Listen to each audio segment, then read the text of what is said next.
Bonjour les crocheteurs, aujourd'hui on va décoder un cadenas de style spirale avec une combinaison à rotation numérique.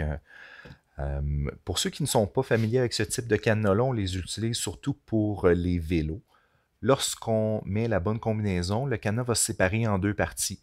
La partie femelle va libérer la partie mâle, et la partie mâle ressemble un peu à un de nos outils de crochetage qui est un peigne. Donc, on va avoir une partie dentelée et la partie femelle, lorsque la bonne combinaison va être faite, va libérer le canal pour que la partie mâle puisse sortir et ainsi ouvrir le cadenas.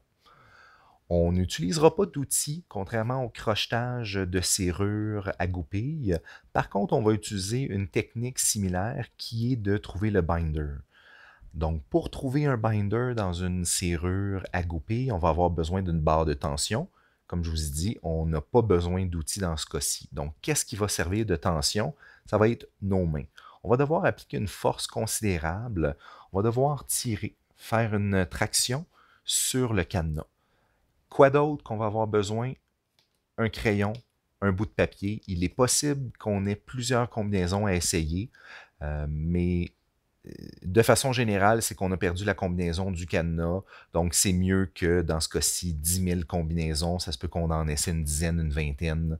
C'est possible. Donc, comment on va commencer? J'aime bien mettre toutes les roulettes au neutre.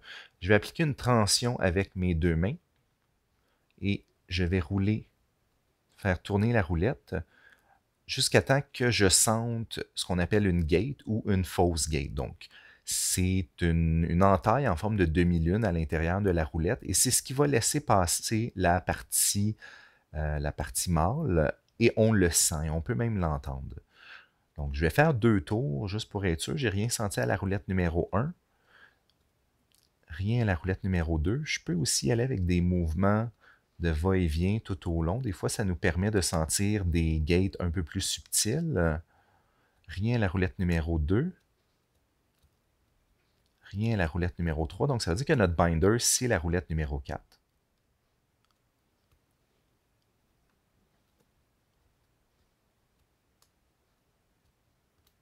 Donc, on a un clic au numéro 8. Un clic au numéro 2.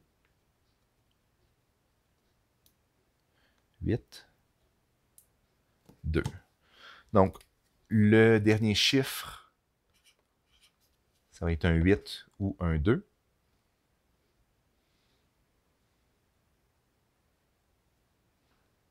On a un 4 et un 8. Donc, on voit que je suis pris là en ce moment à l'intérieur. Même chose pour le 4.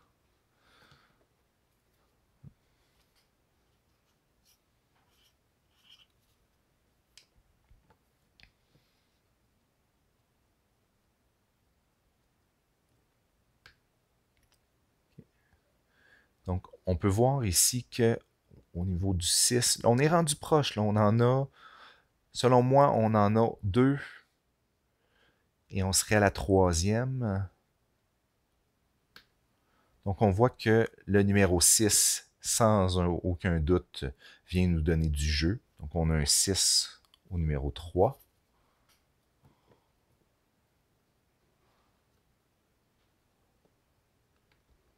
Et bon, la dernière roulette, on n'a même pas eu à faire l'attention. Dans le fond, c'est la dernière combinaison qui restait.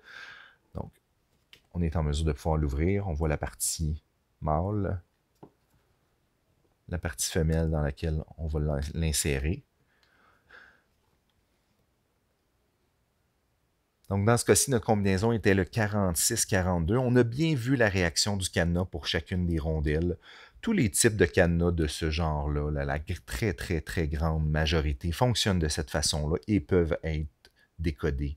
Pas besoin d'outils, pas besoin de les couper. Donc, si vous avez un cadenas et vous avez oublié la combinaison, utilisez cette technique-là. Ça se peut que ça n'aille pas aussi rapidement, ça se peut que ça demande un peu de pratique pour bien sentir, pour mettre la bonne tension sur le cadenas, pas trop fort, pas trop doux. Donc, il y a une certaine pratique à avoir, mais vous allez y arriver, utiliser ça et en peu de temps, votre cadenas va être utilisable à nouveau. Donc, sur ce, je vous souhaite de passer une excellente fin de journée. Merci.